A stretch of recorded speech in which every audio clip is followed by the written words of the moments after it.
Welcome to the show. Ain't Gonna Hurt Nobody podcast, episode 21. 21. Blackjack. I think of 21 Savage.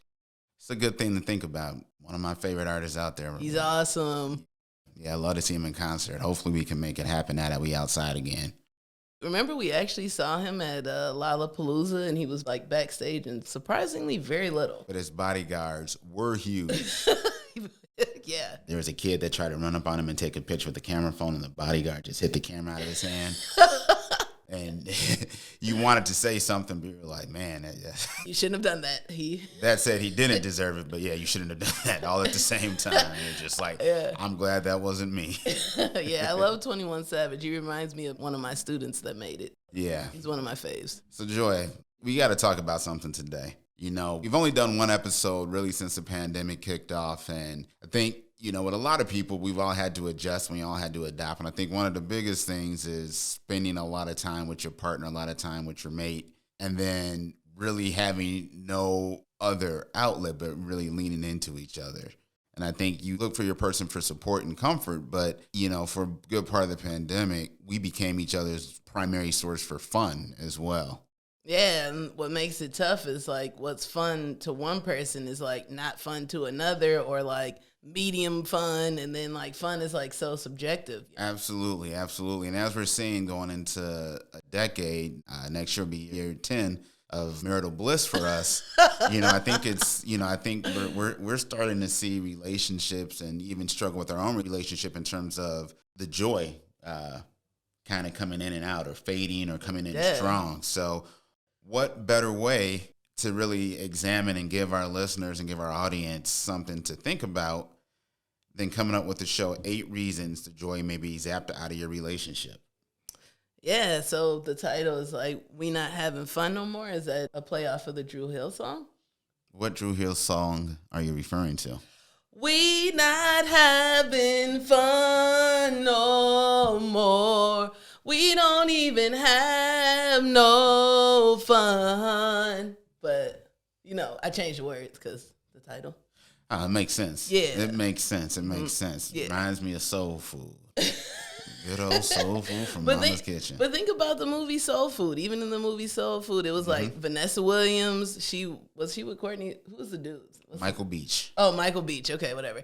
She was with him, and then he cheated on her, but she was such a, like, never smile, hard character, and it just gave off like, oh, she's not fun. That explains why he would go cheat, even though that's not the right thing to do.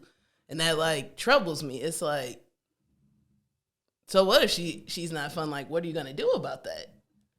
Or what is she going to do about it, right? I think maybe she doesn't know. Exactly. So I think we should dive into our 8 reasons why the joy may be zapped out of your relationship. So, ladies and gentlemen, without further ado, let's go to number 1. Number 1. Your partner's priorities have shifted. That's a big one, because even when you think about fun, it's like what was fun in the beginning might not be fun 10 years down the road. Like, things can shift, and then also just your life can shift. Absolutely. Yeah. I think your responsibilities expand once you get into a relationship. It's very easy as a single person to be consumed with self. And even once you get into a relationship, you still have space and time to be consumed with self, because you might only have to give 50% of yourself to that other person. You still have a full 50% of yourself. But as you get into a relationship and you get older, your needs and your desires and your ambitions change, right? Career changes start to take place.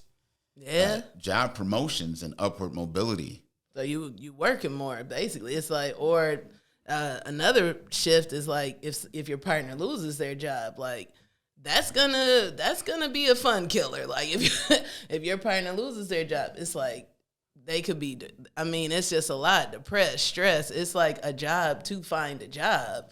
1,000%. It's hard to deal with. And then the other big shift within that is children.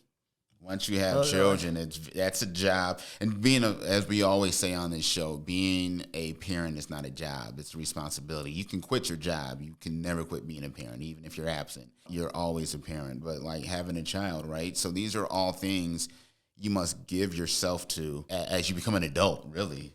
These are all things that you have to give yourself to. So, what your priority was when you were in your 20s or even early 30s, that's going to shift once you get into a relationship. You become a parent. You become management at work. Like your priorities are going to be different, and each of those require a different focus. To do more of something, you're going to sacrifice somewhere, right? Like if you want to make that cruise around the world, you want that, $60,000 car. You want to go on that $15,000 vacation, but do that maybe twice a year. Like that comes with sacrifice, right? Professionally, you're going to have to put in more work to get more money to do those things. So your professional ambition can consume you. When we started off, I was working 10, 11-hour days like it was nothing. And me too. I was a teacher.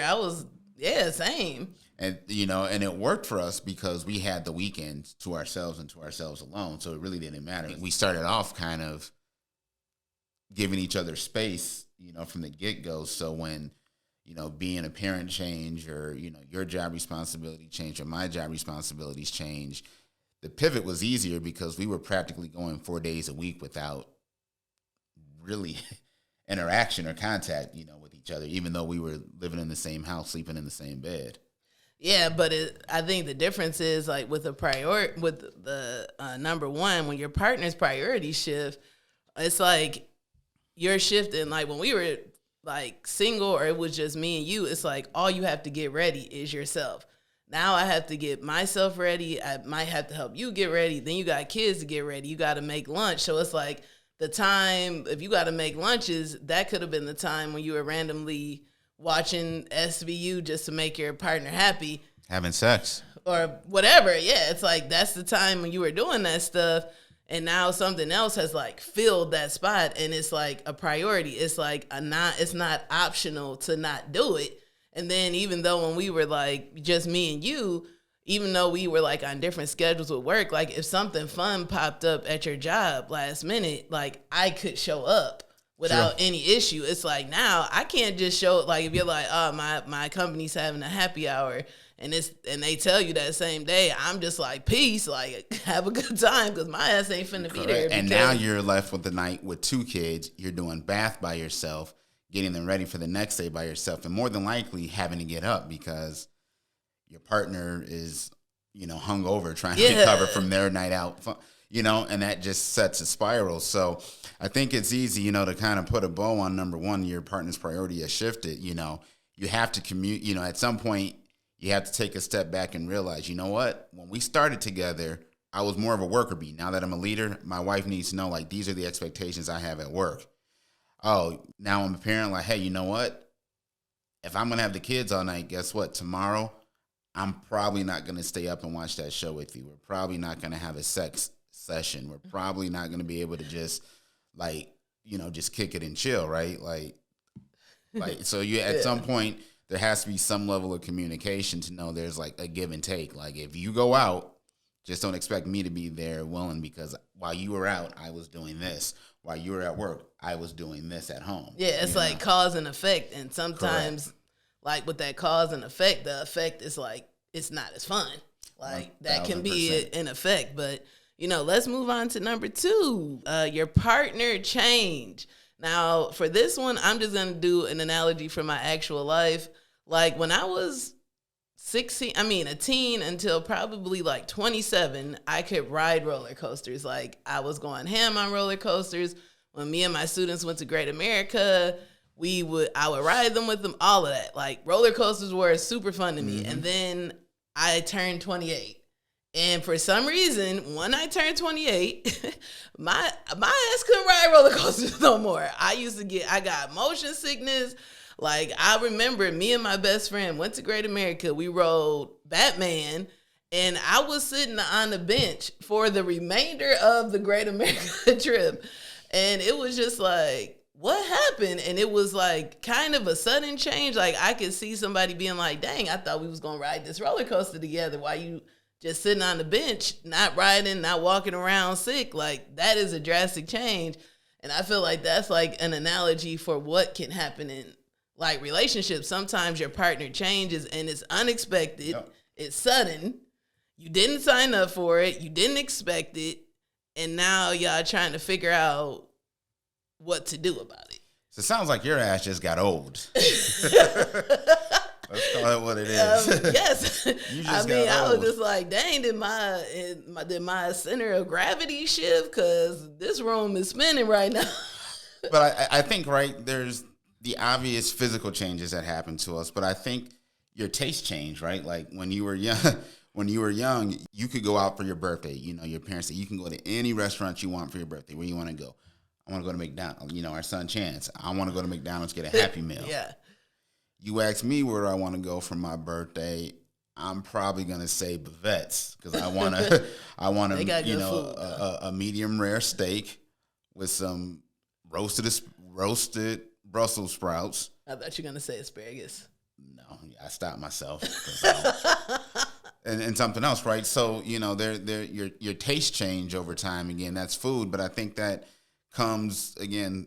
Being exposed, being more worldly, right? Like the more money you make, the more things you get exposed to. If you have a job, especially in the private sector on the corporate side, you just get used, I don't want to say the finer things, but you get used to just having better things. And sometimes because your taste shifts, your expectation shifts, and you expect your partner to be on that same page with you, and they just might not be because that might not be their world, or they might be like, hey, part of the reason I liked you is we both like getting these Happy Meals at McDonald's, or we both like going to Fridays. Like you like the mozzarella sticks. Like don't front like you don't have them. Like you didn't have them. Too bougie for the mozzies. Exactly. But and I think the way we talked about that manifesting itself could be insecurity. You become more controlling. As you said here, your non-negotiables. All of a sudden become negotiables. And then you just stop doing what you used to do, right? Like these changes facilitate things that just happen to you as a person that then project itself onto your partner and then the relationship. It's very easy to perceive you like this fucker's not fun. This person's not riding with me. And and I think it's interesting just to build on when someone says like you stop doing what you used to do. It's like a lot of times that's perceived as like a negative, like, he used to give me roses and like serenade me and stuff. But I mean, sometimes people stop doing something negative and they're trying to move in a more positive direction, and you don't like this like new person or someone stopping what they used to do. If it was a bad habit, still can impact like your relationship. Because you might not, like, if somebody just like, you know what, I don't want to party no more, like, but when y'all first met, that's all y'all used to do. That's a kind of drastic shift, even if it might help that person's, like, health. Like, correct. And I think you have to be invested in your partner's well-being. And, there has to be, like, again, a middle ground or a reestablishing of what you mutually find fun and focus on those things versus the differences. Because it's very easy, again, especially when children get brought into the mix, you could spend all your time and energy just focusing on the children and use that almost as a shield or as a getaway to get out of anything. But if you put in the work, like even, as your partner changes and evolves, like you have the opportunity to do the same thing and really ask them to like, hey, like, well, let's meet back in the middle. We both went through the improv program at Second City. And if it's easy to change once you get a new set of friends. I've met a lot of new people just over the last 3 years that I wasn't hanging out before, right? So, it's easy to perceive that I have changed. And I was like, well, no, I just have a new circle, and some of the things that I like that I've never been able to act on, like they like it as well. So now I just have like comrades now that I can actually commiserate with and enjoy things. Like anybody that knows me knows over the last 7-8 years I've been huge into bourbon, and so now that it's really picked up and become more mainstream, it's very easy to get like there's a whiskey fest every weekend, so it's very easy to say, well, like Coley's out at whiskey fest all the time now. Like, this dude changed. It was like, well, I didn't change. I'm just like acting on this preference that I have a lot more than I have in the past. Yeah, but I think too, like, change is not a bad thing. Like, if you really think about it, you don't, like, the person that I was when we literally first got married, I would, like, hate it if I was still that person right now today. It's like, in some ways you have to evolve. Change is like a sign of development. I just think in some relationships, people also won't just be like, you know what, bro, and I'd be like, bro, I changed. Like, you just, like, I feel like some people are just hard to just actually upfront and say that, like, you know what, I used to like doing this. Like, I don't like doing this anymore. And they're afraid to just be honest and transparent because they don't want their partner to get upset. And it can be a vice versa thing too. Like, if you're that partner, you might be apprehensive to be like, you used to do this, you don't anymore. Because that can lead to an argument, even if it could be like a constructive conversation. It can be. So yeah. I think with this one, with your partner changing, hopefully, ask your partner to leave room for you to change with them and like make them aware. I mean, I think that's the biggest thing. And then as you change, ask your partner to change with you so you can, reestablish a common ground. So you're not just walking away from a relationship and just saying, I've changed or she's changed, and then you just change together or find something in common. So yeah, it's true. Yeah. So this brings us to number 3, and this is probably the heaviest, in my opinion, of our 8 reasons. So let's get into it. Number 3, your partner's mental health, or really you and or your partner's mental health. Thing, we just did, probably one of our last episodes before the pandemic. We had our friend Melissa on, and we talked about having to take care of your parents. And, we talked about death and loss and the impact that has on your relationship and the changes that puts on you, the changes, and I'll say me that came when I lost my dad. It brought a lot just not onto me. Like, I didn't even realize that is on the relationship now. That's equally on her back now.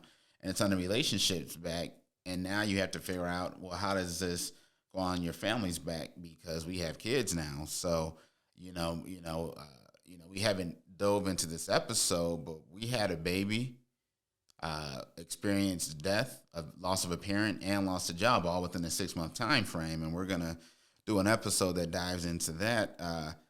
But I could tell you, I suffered extreme anxiety, loss of identity. Depression, and not only did I change, I was a shell of myself. Like, I was physically present, but I wasn't there. So it could have been very easy for Joy to walk away, and of course I would have blamed her. But the reality is, like, my mental state caused me to change, going back to number 2, and it put a stress on the relationship. Yeah, because I would say, going back to the topic, it's like, oh, man, like, you're not fun anymore. And someone's just like, you're not fun anymore. When Coley was going through this time, like, yeah, we will be watching, like, our favorite shows to rib, Love and Hip Hop or Love and Marriage Huntsville or whatever show we're randomly trying to rib together. But during this time, it was just like, dude would be there watching the show, but he wouldn't be, like, laughing at the jokes or cracking jokes in the same way or having conversation, or he would just be like on his computer. And I don't know if he realized like what was fun for me. Like, it actually took me like a long time to be able to verbalize like, yo, when we're watching these shows, like, it's not fun to me if you're just sitting there and not like engaging with the show. I'd rather just watch it by myself. And then if you're able to just kind of say like where the fun has been zapped out or what was fun within that activity, I think sometimes that helps because he was trying his best.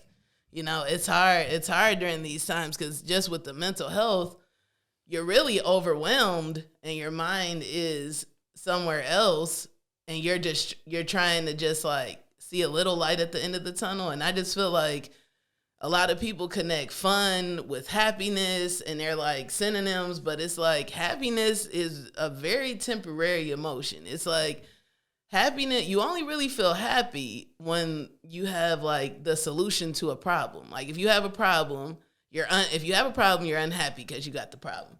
And then you become happy once you find a solution to the problem. But what if the problem can never get a solution?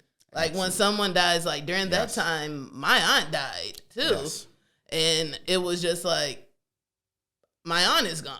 Like I cannot bring her back. So I have no solution. So it's hard to bring like that happiness. And then in turn, you might come off as like unfun. And it's just like, it's more mental. It's like your mental health really does have an impact on how you view the world. Like you might be more angry. Like I have and have had depression, anxiety, all of this, post-traumatic stress disorder. Like let me go through the gamut. But I mean, it has like a huge impact on how you view the world. Like I was just like a huge ball of rage. And I didn't know why. So if you're like angry like that, you're not really probably going to be fun, you know? Absolutely. Yeah. It could be trying on your partner. So again, your partner has to make the choice to ride it out with you and wait till that light comes at the end of the tunnel or the pot of gold comes at the other side of that rainbow. And sometimes people don't even realize that they're going through these things too. Yeah. At the same hand. So I would definitely hope or encourage you, like if somebody is like, you're not fun anymore, consider maybe talk to a therapist. Like maybe you guys go to therapy, because we went to therapy and we still do. And like our therapist, he had that analogy of the triangle where it's like Coley, joy, and then the relationship is at the top. And if you're kind of like going through mental health issues, it's like your focus is literally only on kind of yourself. You can't even focus on your partner, and then you definitely can't focus on the relationship. So it's worthwhile, like talk to somebody, get help, and then if you feel like your partner is not fun, like bring that concern to them and see if it's more to the story than just like, oh, they don't care about me, I don't matter, I'm not important, when really they could be seriously depressed or really going through something. Absolutely. Reason number 4 that the joy may be zapped out of your relationship. Kids. Children. Kids. Small ones. Yeah. Like literally the amount of time, energy, and resources, needed to become a great parent that's hopefully gonna have minimal trauma on your child's adult life. It's a lot. It takes a lot of time. It takes a lot of sacrifice, from your own personal pleasures, the pleasures you have as a couple, as well as your financial resources. There's a reason you see me wearing gray T-shirts and driving a Camry most of the time. It's not that that's what I like. It's I have 2 kids. I got bills. We want them to be in the best daycares. We want them to have access and be exposed to various activities and cultural events and social circles. So that comes at a cost, but it's very easy once you run that gamut and just plan, for example, planning the kids' summer, that was probably a solid week, an hour to 2 hours a day, just trying to figure out what are the day camps options for this child. Then where would this child go? Oh, what are they going to do the weeks that they're not closed? Oh, well, who's going to drive who where? Like, that's a week of time that would have been could have been having fun. Or sex sessions, yeah. Oh, the sex. Yeah. That's the second reference. Yeah, and we only on reason number 4. So oh, damn. Let's do the math from there. But these are all things that, it's very easy, just I'll call it the functional responsibility of raising your kids can zap you. I think there's 2 more dynamics that come at play. We talked about mental health, but there's really, especially for females, a postpartum depression that goes into play that you're not prepared for. And I can only speak from I'm like, it's interesting the father's point of view who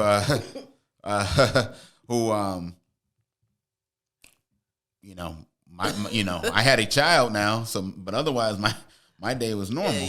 But I mean, I think both partners go through something because it's such a huge change. I mean, dang, it's like you can't even put it into words, the amount that of transition that is involved with it. And it's like it's not like you like, okay, cool, I'm gonna have a kid, and then you like figure it out and it's just smooth. It's gonna be like another transition, then another transition, then another one. And that's just with one kid. And then you bring in another one. Yep. It's just like, dang. And then for me, I know for a fact, a lot of women will say this, but it was just like, that kid was 100% dependent on me, because I breastfed both of my children, and like, they were dependent on that boob, and like, you couldn't just go where you wanted. And like, I remember, true story, I went to the Wild Hair with my bestie. What up?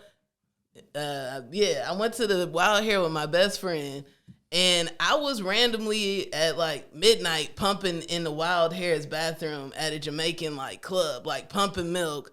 Like anywhere I had to go, I had to like pump milk. We went to Vegas we were at a UFC event, and you were in the MGM pumping milk, trying not to miss the fights. Yep. It's like your body, even when you're not with the child, your body is like with that child, and then on top of it, you're pregnant for 9 months. Like, I remember I wanted a third child. We went through that. Maybe that'll be an episode. I don't know. But I wanted another kid. But Coley said the best thing he said, he was just like, I can't afford to lose you for like another 2 years. And it's kind of like, well, dang, what you gonna say to that? And then, and then it's like, but it's like kind of true, because like your body is not the same. You're doing the milk. You have to. The kid doesn't sleep. The kid gets sick, and then you get sick. Exactly. And then like I like how you brought up too, like the amount of conversations we have just about the kids, like.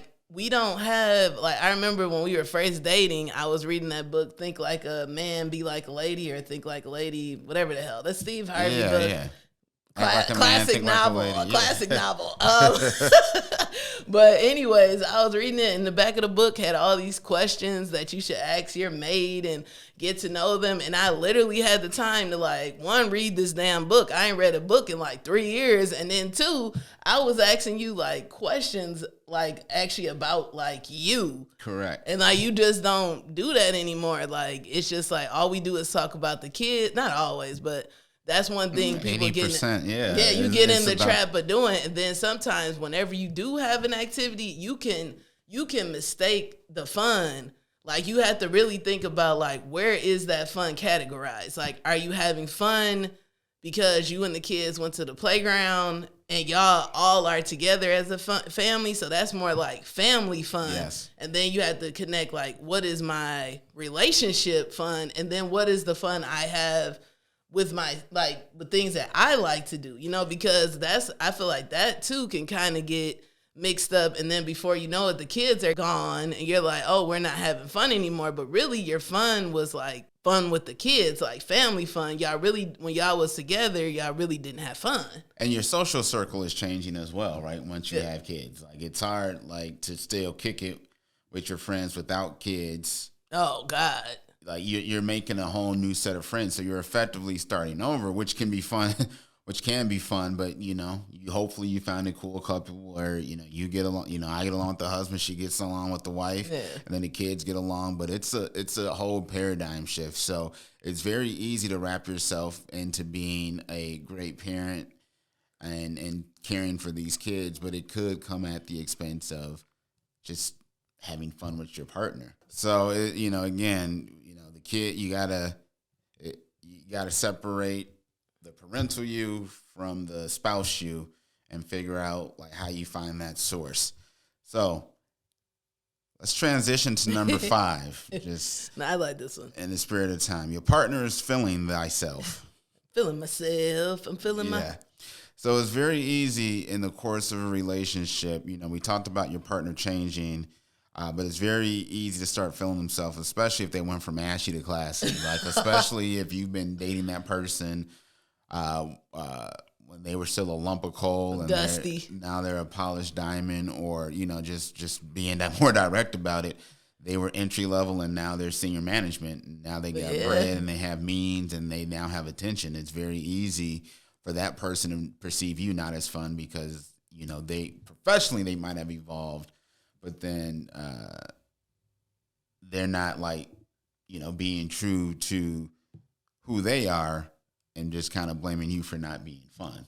Yeah, and it's like, oh, were you gonna say something? No, I was just gonna say, like, people don't understand a lot of time to, be successful.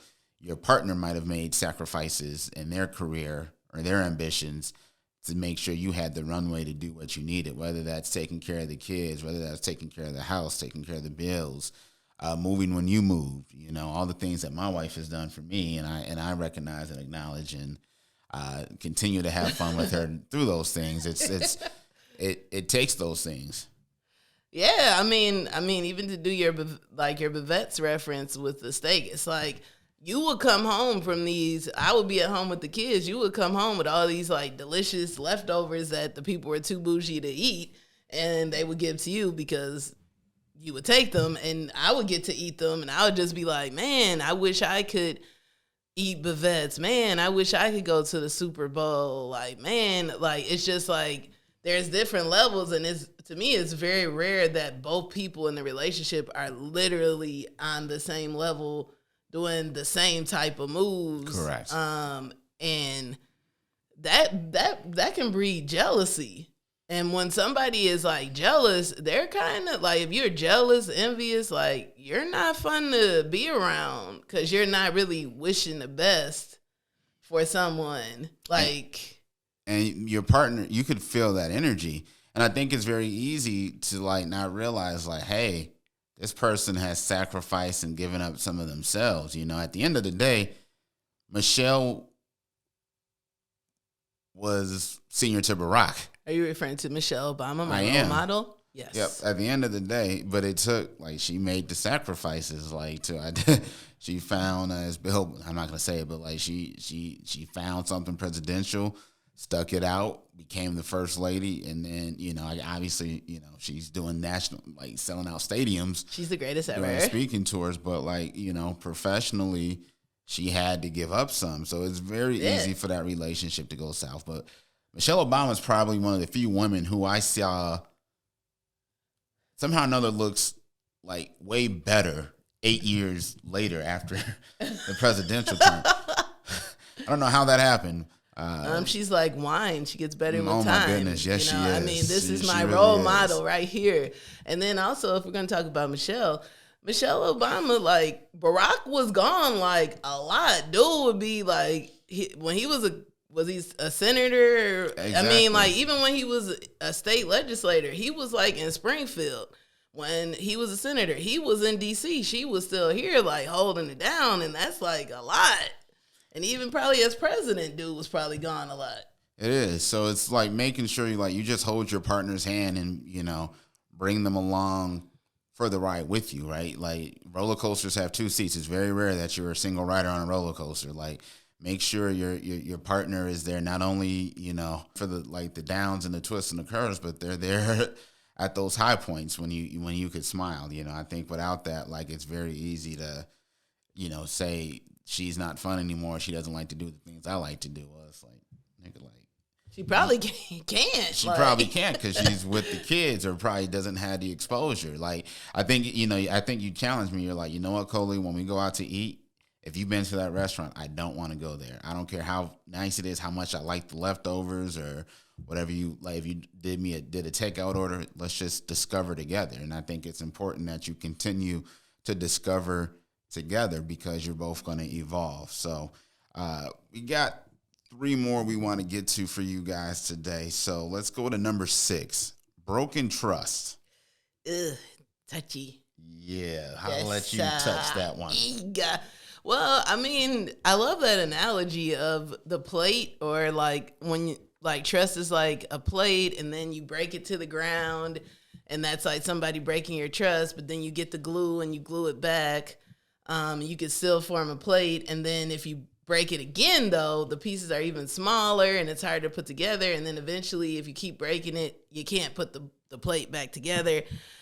And I mean, just imagine what that plate's going through. I don't know if there's a lot of fun involved with that. Like when I feel like when trust is broken, it's like people automatically, it's just a human defense survival mechanism to put a wall up.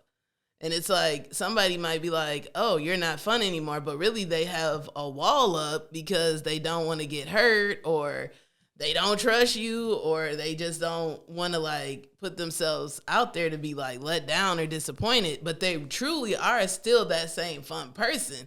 They just don't trust your ass, so they not fun. They not fun around you anymore. So I feel like in some situations when someone says, oh, they're not fun, like you're not fun anymore, there has to be some type of self-evaluation like about that. You can't just be like, it can't 100% be the other person's fault that they're not fun, like that you feel they're not fun. Maybe something happened which you're not sharing with the world, and the fun has kind of been zapped out due to that, and the person is just like trying to recover from it. You know, it has to be some type of self-evaluation about why has our relationship changed. And I think, from the first place, you have to care, though. Well, you have to care. Like, what I'm saying? Once that trust is broken, you have to evaluate, like, was it done on accident? Was it done on purpose? And then if it was, regardless, like, how much do I want to invest in repairing it, right? I think that's the thing about trust. It could take you 10 years to build up trust in a relationship, but takes 30 seconds to break that. And it could take 20 years to rebuild it, right? So that's why, the trust thing is so delicate. It's so fragile. I don't want to call it like a game of Jenga, like you move one wrong block, the whole thing comes crumbling down. But really, it comes to that. And so I think it's really the responsibility to communicate, like, your expectation. Now, as this trust is eroding, because hopefully, you catch it as it's eroding versus it's broken, right? Because if it's broken, that means it has to be fixed. And sometimes if you don't, it can be easier to just buy a new one than try to fix it, right? And the person might not want to be fixed. Like when you're if you're bitter, sometimes you get so bitter and resentful, like you can't even see past it to allow the person to like allow change or fixing to occur. That's true. It's like, that's true. But I think that's the whole thing. Broken trust versus eroded trust. Like if trust is eroding, you could stop it, right? Like if something's rusting, you could lubricate it, or you could, put a sealant on it, protect it. If it gets to the point where it's broken, I think that's where it becomes challenging. And unfortunately, in the context of a marriage or a partnership, if it gets to the point where it's broken, it hopefully it's not irrecoverable, but it could very easily get to that point. And I think it's important that, like, hey, like, make the commitment together. Let your partner know, like, hey, this is what I expected. This is what you promised. Like, I need you to make good on this, right? Because that's what it comes down to. And I think if the partner isn't willing to do that, then I think you guys have a larger problem. And it's more than just fun. Correct. It's not. It's like, yeah. But I would ask that? Can you? Because we had a discussion about this. We had a discussion about this, and then you were saying that for a man, like for a woman, I think the interpretation of fun is different, and I feel like the male interpretation kind of goes under this category about just how you were saying, like, what does it mean if a man says, she's not fun anymore, you're not fun anymore? I mean, I can't speak for all guys, but I feel like one of the, like, for me, like, fun goes, it's almost a synonym for being, like, adaptable, going with the flow, having, like, like appreciating the things we have in common versus focusing on the negatives, right? Like, for me, like, if I hear somebody say, like, oh, yeah, she ain't fun no more, I don't think it's literally like that she's not laughing and having fun. I feel like I take it to be like, oh, she's, like, not going with the flow. Her expectations of you have changed, and you're not willing to change with those expectations. That's what I take it to mean. And then as a result, her behavior is almost it could be interpretive as like acting out and or being difficult, and then it's easy just to distill it down and say, oh, she's not fun anymore. But it's endemic of all of the things, right? It's not just she doesn't like to laugh, she doesn't like just to go out, she doesn't like to drink. It's like, oh, I thought that we were doing X, Y, and Z. You were really doing A, B, and C. So it's easy to just say, oh, she's not fun anymore. But the reality is relationships evolve, people evolve, and then the pressures and responsibilities evolve, and how people, become adaptable go a lot with that, which I think is a good segue into number 7, which is the honeymoon ended. Life hits you hard. That life. Yes, I mean, life. Temperature like 100 degrees.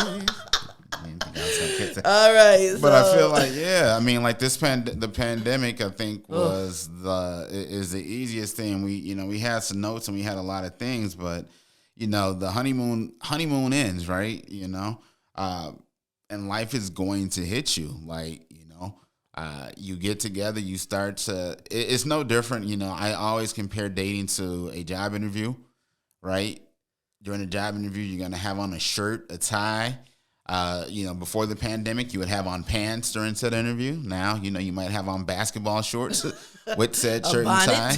Now you probably down to a t-shirt, and the person interviewing you has a t-shirt on as well. But I feel like what's happening is, you're putting forward your best foot to try to impress each other, and then life starts to hit, and it becomes hard for you to put forward that best foot every day. I'm working a new job, right? I feel, you want to keep the same energy you brought in with the interview, but as the task of the job and the day-to-day grind and the rigors of the job hit you, it's hard to maintain that same smiling face and can-do, raise-your-hand attitude, right? It's no different than a relationship as financial pressures start to mount. Like, hey, you know what? I impressed you by taking you out, 2-3 times a week. Guess what? Really couldn't afford it. Probably do this once a month. Now it's your move. How are you gonna feel about it? You know what? Like my disposition on having kids and doing whatever. Guess what? This first kid came. This shit is hard. Yeah, I said I wanted 4, but guess what? Maybe I can squeeze another one out. You can squeeze another one out of this relationship. Not physically out my body, but I feel like once life starts to hit you, like what you thought you wanted versus what you can actually handle or what you actually need shifts for me. So, it's very hard to maintain that fun, can do, will do attitude when the shit hits the shit hits the fan called life. Yeah, and it's just like a Twitter that I saw a tweet, and somebody to me it sums it up. It was like number 1 was childhood, number 2 was WTF, and number 3 was death. Yes. And they were like, life. Like it's literally like so much stuff comes at you that is even just out of your control. Mm-hmm. So I just feel like that can have an impact on how you feel. Like people can get sick. Like when you're sick, you could be tired. Like you just don't feel well. Like you're not going to be as fun, and you might be more irritable, and it just comes down to like you're sick. Like sometimes it might be better just not to take things as personal. And if you just be like, step back and be like, you know what, I'm not going to take this personal. And you might see a shift in like the level of your interpretation of fun in the relationship, because people are going through it, like in spite of their partner, in spite of their kids, like just as an individual, we all going through it. Like being adaptable. If anything this pandemic has taught us, and the couples that are coming out stronger and thriving, you became adaptable. You found ways to make date night at home fun. You found ways to both appreciate the last dance together. You found ways to get excited and get dressed up for verses, I think like the couples that did that and that have adapted, like when life hits you hard, you adapt. And those that don't, it's easy to just raise your hand up and say, you know what? He's not fun no more. She's not fun no more. Because it's a way of coping and really not being accountable to your lack of adaptability and the realities that's in front of you. Yeah. And I think that's a perfect segue to our 8th and final reason the joy may be zapped out of a relationship. There never was joy. Yeah, you really never thought this person was fun in the first place. Yeah, they just weren't fun. You just like tolerated him. You know, he took his socks off in your dorm room, and you were just like, all right. He's so fine. I'm gonna put up with this anyway, and one day he's gonna stop. Like, and he didn't. No, I have not. No, I wasn't referencing you. Oh, what other dude was taking his shoes off at you? It was just an example. Okay. But I think with relationship, again, going back to the job, you fall in love with things. You fall in love with the salary, the name of the company, the title, right? With relationship, oh, she's cute. Oh, she has a good job. Oh, he has potential. Like you fall in love with an ideal, but you realize like this person's not fun. And I've been with this person 5 years. They've gotten no fun, or in fact, they become more of an ass as this relationship has progressed. And I'm 5 years and 1 kid in. Like I got to jump ship. And at the same time, like some people come with like mad perks. It's like the perks are fun. Yeah. But is like the person themselves are fun. Like we watched that show Ready to Love, and like it was that one dude who constantly was like, yeah, we gonna go on a trip together. And that was like his segue into like every girl. It's like He clearly was a lame, but he would take you on a trip and maybe you would think it was fun, but really it's just like the trip is fun, or y'all going to restaurants is fun, or y'all getting into like elite clubs or special events or whatever. That may be fun, or just you like being seen. That's fun to you. But it's like, for me, the pandemic stripped all that away. Correct. So if you had nothing left, it kind of can help you see like, okay, was this just superficial, or do we need to determine a different way of looking at like fun? Something I wish I would have known. This is a quote from Maya Angelou, and it says, if you don't like something, change it. If you can't change it, change your attitude. And like for me, I feel like I was just always like, he's not fun anymore. But it really was my attitude. Like I was more negative. I was pointing out all your flaws. I was focused on like how you wronged me in the past. You know, it's just like sometimes maybe you're really not fun. You know, I mean, maybe it's you. Absolutely. Absolutely. I think no matter what, it's all about honesty and communication about your expectations. So not going to try to top a Maya Angelou quote, so I think there's no better way. I wanted to hear yours. No. I think there's no better way to wrap up episode 21 with that. So, ladies and gentlemen, that's the show. Ain't going to hurt nobody podcast. Peace.